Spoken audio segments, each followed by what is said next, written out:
அண்ணாமலை அவர்கள் புதிய கட்சி ஆரம்பிக்கன்னு சொல்லியிருக்கிறாரு. முதல் வாழ்த்துக்கள் என்னோட தான் இருக்கட்டும். ஆனால் இதோட சாதக பாதகங்கள் பார்க்க வேண்டியிருக்கு. பாதகங்கள் என்னன்னு பார்த்தா, எதிர்கட்சிகளாக இன்று இருக்கக்கூடிய கட்சிகளின் நிலைய வாக்குகளை சிதறடிப்பார். ஆளுங்கட்சி தரப்புக்கு மிகப்பெரிய பலத்தை தனியாக ஒரு வாக்கு வங்கி உருவாகும். அதாவது அண்ணாமலை அவர்கள் கட்சி ஆரம்பித்தாலோ அந்த கட்சி திராவிட கட்சியாவோ மாநில கட்சியாவோ கண்டிப்பாக பார்க்க மாட்டாங்க. தேசிய கொள்கையுடைய மாநில கட்சியாக தான் மக்கள் பார்ப்பாங்க.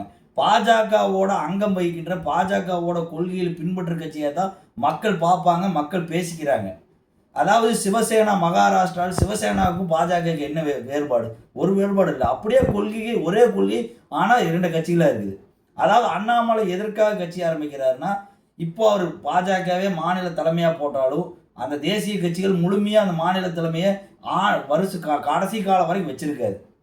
தேவைங்கிறப்ப மத்திய பொறுப்புக்கும் தேவையில்லாதப்ப மாநில பொறுப்புக்கும் எங்கே எந்த பொறுப்பு வேணுமோ அங்கே மாற்றுவாங்க. திடீர்னு ஒரு வேறு மாநிலத்துக்கு பொறுப்பாளராக மாற்றுவாங்க. இந்த மாதிரி சூழ்நிலை இருக்கும். ஆனால் அண்ணாமலை அவர்கள் கட்சி ஆரம்பித்தா தமிழக அரசியல்லையே அவர் சுற்றி வந்து தமிழக ஒரு காலத்தில் தமிழக முதலமைச்சர் ஆகக்கூடிய வாய்ப்பு இருந்தால் அவரே கட்சி தலைவர்கிட்ட அவரே தொடரலாம். அந்த எண்ணத்துக்காக ஆரம்பிக்கிறார். ஆனால் வாக்குகள் சிதற போகிறது என்னவோ அதிமுக வாக்கும் பாஜக வாக்கும் திமுகவிலிருந்து குறிப்பிட்ட சதவீதம் தாவேகாவிலிருந்து ஒரு சிறிய வாக்கு தான் வரும். அப்போ யாருக்கு பலம்னு பார்த்தீங்கன்னா, உண்மையாகவே பலம் யாருக்குன்னா தாவேகாவுக்கு தான். மீதி ஆட்சி அமைக்கக்கூடிய பக்குவம் அவங்களுக்கு தான் வரும். பாஜக தலைவர் அண்ணாமலை அவர்களுக்கு குறைச்ச மதிப்பில்லை.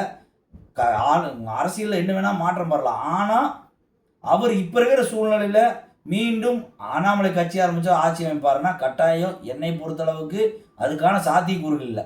ஏன்னா பிரிக்கக்கூடிய வாக்குகள் பிரிஞ்சு போயிடும். அதுதான் உண்மை.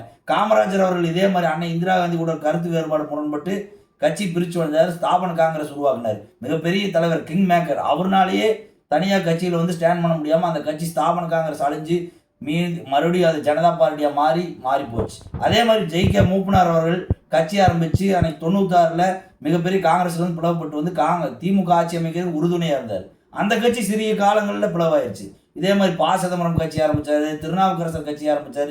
இந்த மாதிரி காங்கிரஸ்லேருந்து பிஞ்சு நிறைய பேர் கட்சி ஆரம்பித்தாங்க. ஆனால் அந்த கட்சியெல்லாம் ஸ்டாண்ட் ஆகலை. அண்ணாமலை அவர்களுக்கு ஒரு குறிப்பிட்ட ஆதரவாளர் இருக்கிறார்கள், குறிப்பிட்ட பர்சன்டேஜ் வாக்கு வாங்குவார். ஆனால் முதலமைச்சராகக்கூடிய வாய்ப்பை மக்கள் உருவாக்குவார்கள் என்று வரும் காலம்தான் பதில் சொல்லும். நன்றி, வணக்கம்.